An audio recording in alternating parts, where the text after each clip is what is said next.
for tuning in one of our episodes here at Five Stars Realty Podcast. My name is Camila, MCM marketing firm, your host today. Again, we have the pleasure to have Armando Oliveira from Coldwell Banker. Welcome, Armando. Thank you. Thank you. Thank you for the opportunity to be here. Absolutely. Thank you for coming all the way here. We're excited to learn about you, your beginnings, and your career, and everything you have accomplished until today's day. Tell me, bring us back and tell us what made you want to be in the real estate world? For sure. Thank you for the invite. Super excited to be here. This studio is beautiful. So my start in real estate, it happened about 5 years ago where I purchased my first rental investment property. My family and I lived in that property for about a year and a half, where we were able to purchase our second property just a year and a half later. Wow. I've always been very intrigued by the real estate industry. I used to work at places like Liberty Mutual Insurance, and I feel like all of my past experience has equipped me to do well in real estate, where, it's a very rewarding industry. You get to help people through a process that seems so far-fetched for many families. And just right when I purchased my first property, I was more intrigued and I wanted more. And my focus in real estate is sales, but I like to invest in rental properties. That is beautiful. Were you always thinking that you were going to do real estate, or you did any other job prior to this? Good question. So I wore many hats in my professional career. I used to work for the Massachusetts State Senate under the very first Puerto Rican state senator to hold his seat in the history of Wow, his seat. So congratulations. it was an honor and a pleasure to work under Senator Adam Gomez for a few years. Prior to that, I worked as a customer service rep for places like Liberty Mutual Insurance and our region's largest hospital, Bay State Health. So in those professional capacities and being in different rooms in the Senate and practicing communication, practicing different things like high-level communication, and just making sure that the constituent needs are met in my hat as a state Senate aide, I feel like they've all equipped me to do very well in real estate. A quick fun fact, when I worked at Liberty Mutual Insurance, and this was like way before I was a licensed agent, I was on a national training with people from all over the country. And this one lady says, "Hey, Armando, are you a real estate agent?" And then I immediately got a light bulb. And I'm like, no, but I will be. I said, that's a sign right there. So Yeah. at that point, I was working at Liberty Mutual Insurance. I ventured off to work for the senator. And I worked for the Senate for a few years. And I've been doing real estate full time for the past 12 months. Okay, that's Yes, amazing. yes. Wow. I've only been a salesperson for 2.5 years. My first year and a half was part-time, juggling a full-time job, as well as serving my clients as a realtor. And in September of last year, I made a big leap of faith to do real estate full-time, and I'm very grateful. We haven't looked back. What would you tell the audience? What were you feeling and thinking when you were doing the leap of faith?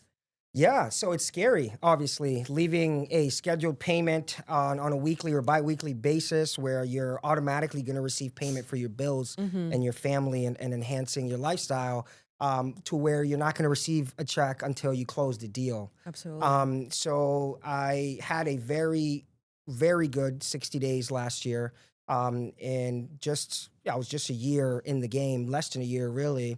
And I was able to make my annual job salary in just 60 days What? in real estate. Yeah. So at that You don't point, hear that often, no, Armando. and especially early in your career in Yeah, today's industry. everyone says it takes 2 to 3 years in real estate. When I first started real estate, they told me that the average agent doesn't sell a house their first year. Yeah. I think my first year I sold about 15. What?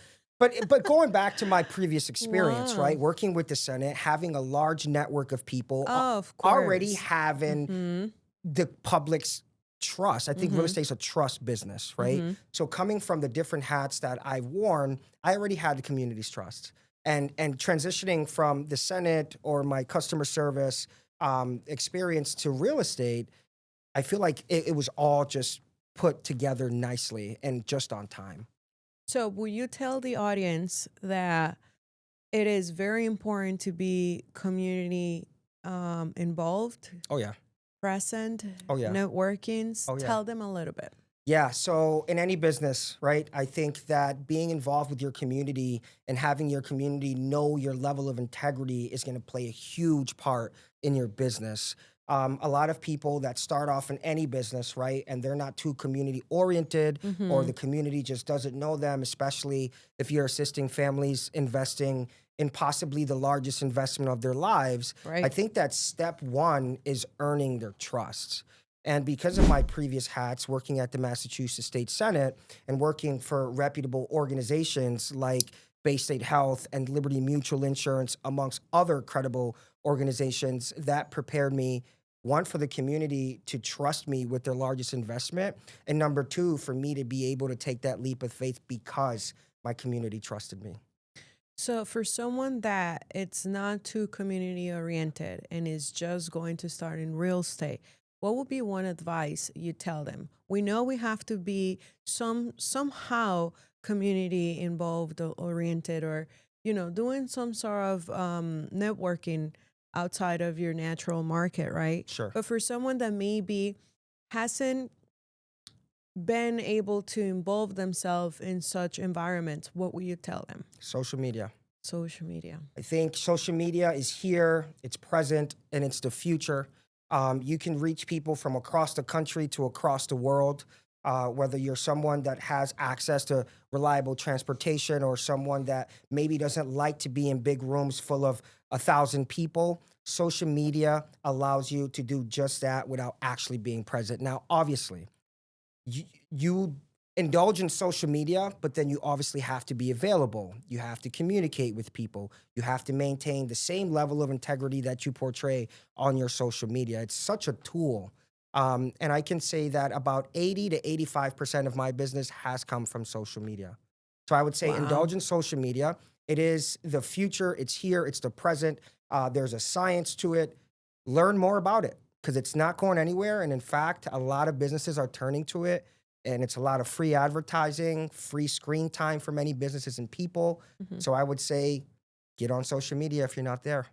I love the fact that you're touching the topic social media Mhm. because I own a marketing firm, Nice. and we cannot stress to our community how important is branding. Mhm.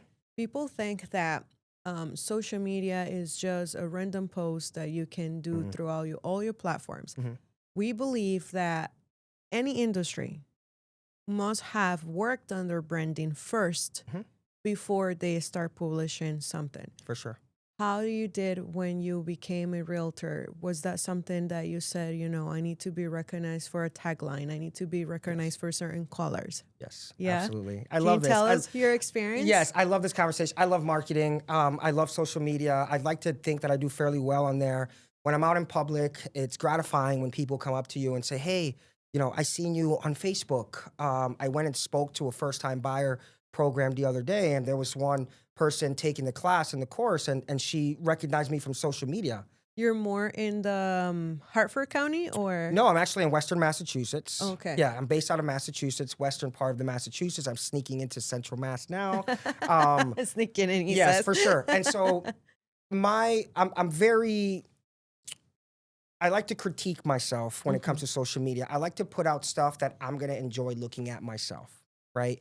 So like I'm my hashtag is Let's Real Estate. I end every video with Let's Real Estate. I end every post with a hashtag Let's Real Estate. And it's standard marketing, right? When people hear Let's Real Estate, they're gonna think Armando, right? Armando. I've connected with lenders across the country and I've hopped on three-way calls with them with buyers and three-way text messages and stuff like that. And whenever I can sneak in Let's Real Estate, like if a buyer just got pre-approved and they're super excited, Mhm. I'll send a intro message. I'm very excited to help you. Let's Real Estate, and and it's marketing 101, right?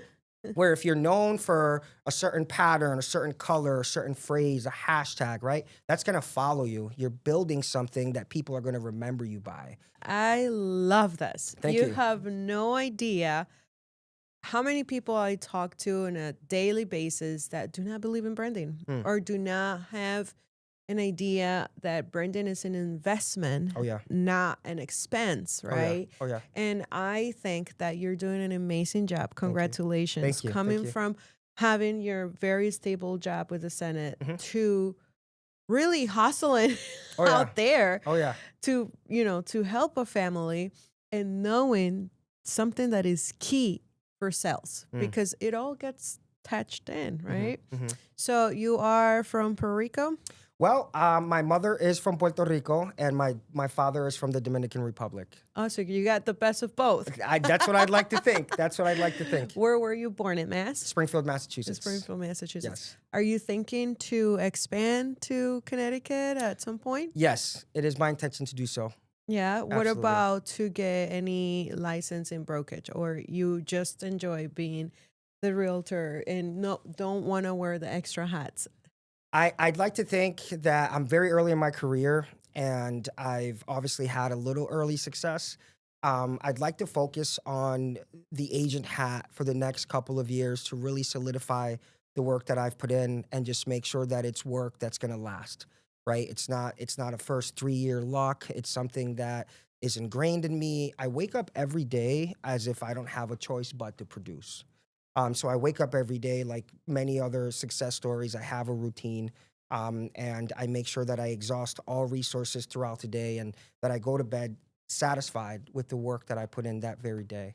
And it comes down to family too, right? I got my wife and I got my children, and so I always have to make sure that there's a balance, right? You got to give your kids attention. You got to be present. You got to give Absolutely. your wife attention. You got to be present. Those are other elements that make a person successful, is being able to have that balance. So I'd like to focus on the agent hat for the next couple of years, Hmm. really mold myself to be the best agent that I can be before I can possibly lead others. That's amazing because everyone wants to just get there to the brokerage license, Hmm. right? Well, most of the people I have talked to, it's Hmm. like that's the ultimate goal. Hmm. When I have heard other people, other realtors Hmm. saying, you know what, I want to be the best agent I can Hmm. before I move on to that scale in my For sure. life. Being a father, how many kids? Three, Three. three Wow. boys. I'm such Shout a out boy dad. to your boy Yeah, I got my here, son here, huh? my 11-year-old Anthony. Yeah. How has been being a father shaped you in real estate at all? Yeah, man. I love that question because I love my boys and I like to expose my kids to different opportunities and stuff. Reason why I brought Anthony today, Anthony wants to be a YouTuber and make content as well. He's a gamer. So I Wow. wanted him to experience a studio like this and see kind of how it all gets put together and see the end result when the video is produced. But being a dad, it allows you to maintain a different level of integrity because you are leading for your children. Your children are watching 24/7. Whether the deal's going through or it's falling apart Oh, or you're yeah. closing the biggest deal of your career, your kids are watching. So having them there every step of the way, I built a state of the art home office. They see me, they see dad in there in the lab, the way I like to refer to it to. And they see me putting in the work. I'm exposing them to a 9 to 5 is great, but I use my 9 to 5 to propel me, right? Maybe you don't want to work a 9 to 5 forever, but there's nothing wrong with it. If you're like Anthony, Anthony wants to own a car dealership when he's older. He wants to be a YouTuber. He wants to do many different things. And I tell him, start off with a job, use your job to start your business, right? Obviously, you have me here as your dad. I'm going to connect you to all the necessary resources, but don't be afraid of hard work. And listen, let me be He's frank. only He's 11. only 11. My Yes. goodness. And I sacrificed a couple of years working jobs that I did not like. Hmm. I liked the company, I liked the culture, but the job itself, I didn't like it. But I knew what I was doing. I was sacrificing the next 2 years to make decent money, to have consistent income, to be able to leave a comfortable and reputable 9 to 5 like my Senate job was, to be able to do what I love and to be able to help families on a day-to-day basis contribute to their downline of children or future children and make sure that they're okay by way of purchasing real estate. So you were already a father of three Mhm. when you changed careers. Correct. Wow. So here you have it, peeps. Armando, somebody who was very stable, who had a very solid check, Yes, changing it to follow his passion. for sure. You don't see that often. Mm-hmm. People are scared. People doubt a lot, Mm-hmm. and including me. Mm-hmm. When I had my stable job and I went through some issues, Mm-hmm. I was thinking, what am I going to do without that paycheck, right? Mm-hmm. Because you're solid, right? Absolutely. You Absolutely. know it's coming. You worked your hours. Mm-hmm. As an entrepreneur, Mm-hmm. which you are now, Mm-hmm. you don't know what time you're clocking out. Mm-hmm. Can you tell the audience how much work do you really have to put in on a daily basis to sell one house? I'm going to get a little personal here, if you'd Okay. allow. Of course. About a year or year and a half ago, very early in my real estate career, as a salesperson, I'm only almost 3 years in, 3 years in December, okay? So about a year and a half ago, I had a health scare because I was putting in so much work, right? Mm. Because I understood what it took. And I hope that the audience can relate to this, whereas you got to listen to your body in every case, in any scenario. One day I woke up, I couldn't feel half my face, okay? So I told my wife, I says, hey, am I talking funny? And then she goes, no, it's probably, no. Then I went to my office and I told one of my buddies, I said, hey, am I talking funny? Because I feel like the left side of my face, it's kind of, it's hard to talk or it's like dripping. And he's like, no, you're probably just stressed. Cool. I went home. I came back. I woke up the next morning, and the whole entire left side of my face was just dropped. Oh my So I God. told my wife. I said, "There's something wrong. I need to go to the hospital. I can't lift the left side of my face up." And then she goes, "Yeah, go to the hospital." So ultimately, I was working myself, and I'm telling you, I used to clock into the home office at 7 in the morning, and I wouldn't leave till 1, 2 in the morning. So I was going straight. I'll make Oh sure to my eat God, something and stuff Armando. like that. But I was overworking myself. It was very clear that I was overworking myself. The doctor told me the same thing. He's like, "What line of work are you in?" And I tell him, and then he's like, "Yeah, you got to take it easy." Now, in real estate, it's not a 9 to 5, right? It's a 24/7, Mm. right? If clients can hop on the phone at 9 p.m., if you can make that, you got to do that, right? If a client's available at 6:30 a.m. before they clock into their job or head over to the gym, you should be able to accommodate that. But you also should always listen to your body, right?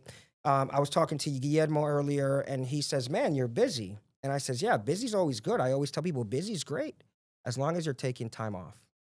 As long as you're taking time off and you're listening to your body and you're giving your family the time that they deserve, busy is phenomenal, right? Will you say that because of that experience you went through, you had to make a stop and rearrange maybe a little bit your schedule? Yeah, I certainly am not going 7 a.m. to 2 a.m. anymore. I'm waking up in the morning. I'm doing my morning routine for my boys. I'm getting them to school. I come home. I relax a little bit. I get into my office and I do what I have to do.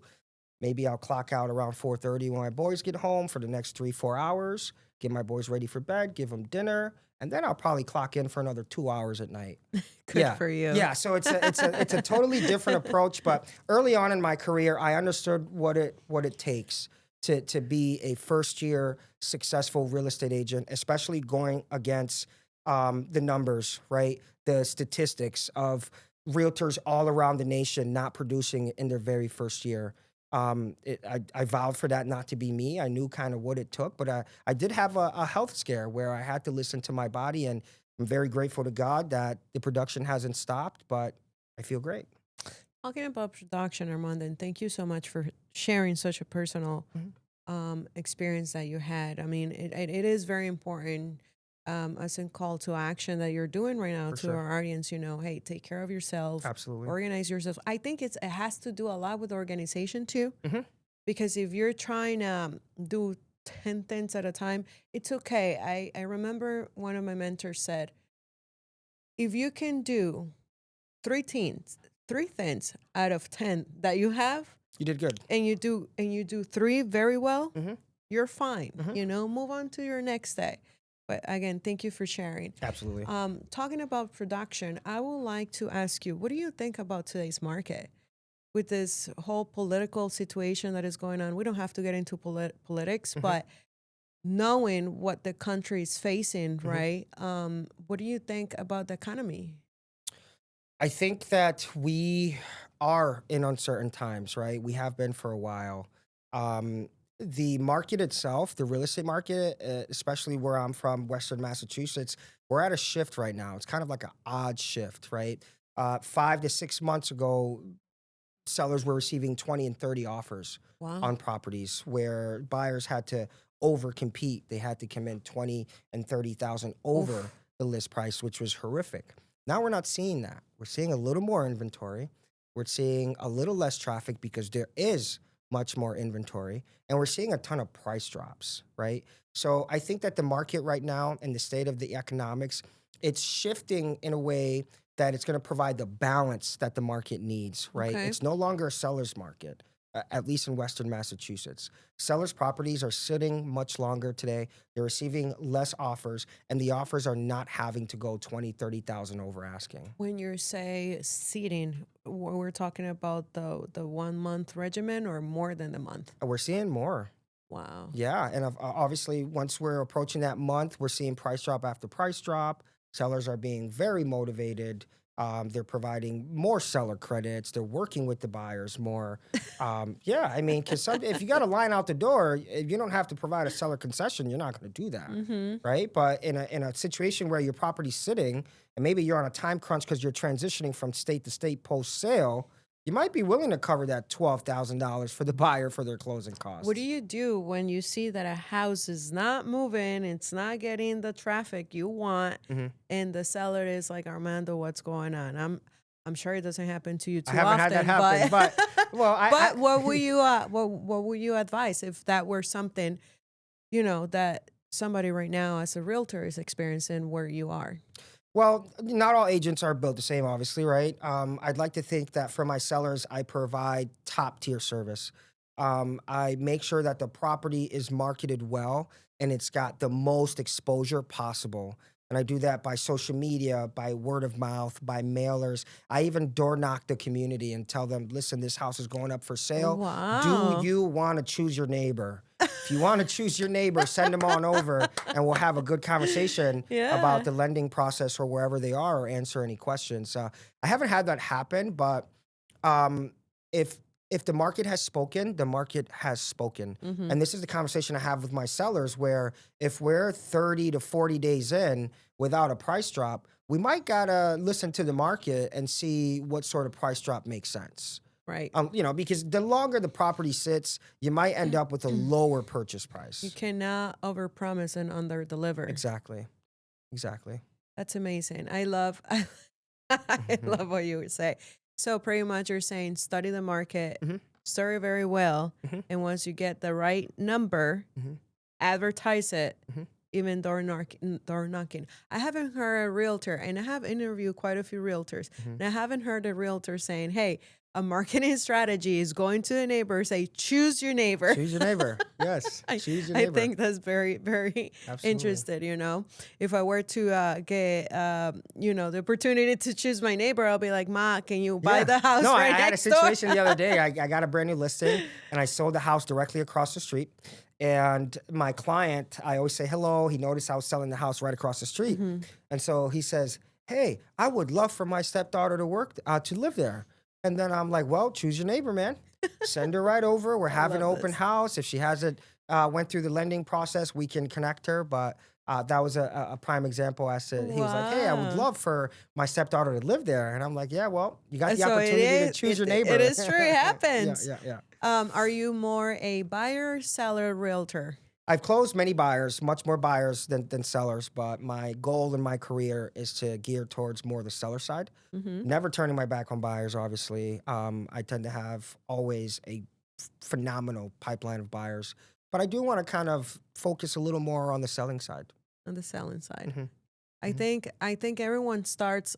I seen that trend. Like Hmm. they start with the buyer, then they really want to focus on the seller Hmm. side. Oh my God, Armando, our time is almost For sure. over.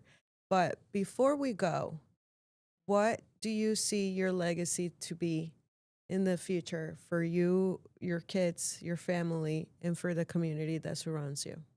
Yeah, that's a great question, and I appreciate that question. I think that my full intention for what my legacy will be and what people should remember me by is just a person that was full of integrity, wore his heart on his sleeve and gave everything he did, everything he's got. Always put his sons first, always exposed his sons to positivity and just the world that's out there. We travel a lot. Anthony plays basketball. My little ones are growing now. We're going to get them into sports. But I just want to be remembered as a straightforward, good father. I always say that everyone else's opinion is cool, but the opinions that matter to me most are my son's opinions. And if they think that I'm present, I'm effective, I'm a good father, so that's really what I want to be remembered for.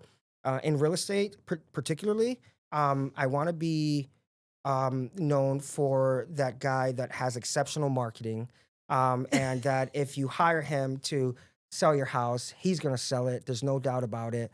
He's going to get you in front of thousands and thousands of viewers organically, and a person that's just full of integrity at home, obviously, and as well as his business.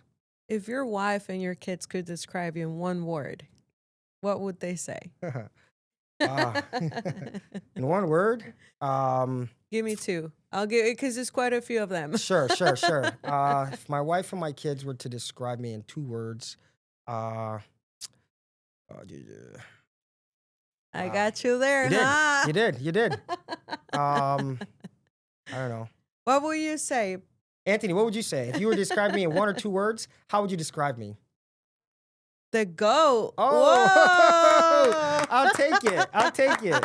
He said the GOAT. For the viewers that don't know what that means, that's the greatest of all time. Wow, so you've done a great job, I Armando. appreciate that. Huh? I appreciate See, that. the GOAT. Wow. Yeah. And I can see that. I don't know you. First you. time I met you today. Energy doesn't lie, man. No, Energy doesn't lie. And I really feel so comfortable to talk to you, and I'm so happy the audience got to meet the GOAT from Massachusetts. Thank you so much. Thank you for driving all the way here. For sure. Before we go, do you want to give a shout out to somebody?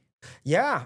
Shout out to my wife, Aisha, my kids, my current mentor, Marisol Franco, and just all my clients, everyone that I've ever worked with, my trusted colleagues in the Western Mass area. Let's continue to do for our families. And one thing I want to make clear, right? In a real estate transaction, and I learned this early on in my career, well, way earlier, but I found myself in situations where agents were just trying to outdo each other and like outshine each other. And then I kind of thought, and I said, but don't we have a common goal? Isn't the common goal here for me to do what's best for my client and feed my family, and you to do what's best for your client and feed your family, right? So for any realtor or real estate agent that's tuning into this podcast, don't be afraid to work with the other side. There's a common goal. Do what's best for your client. Obviously, you have a fiduciary duty to do what's best for your client, but work with the other side. Make sure that the deal closes and that your client is happy.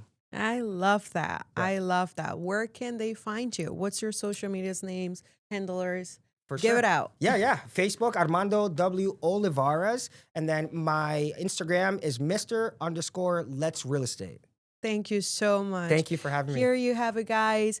Thank you one more time for tuning in today. And we hope you liked it. You can subscribe, comment. And if you have any questions, please don't hesitate to follow this amazing man. Thank you. Thank you. Until next time. Bye-bye. Bye-bye.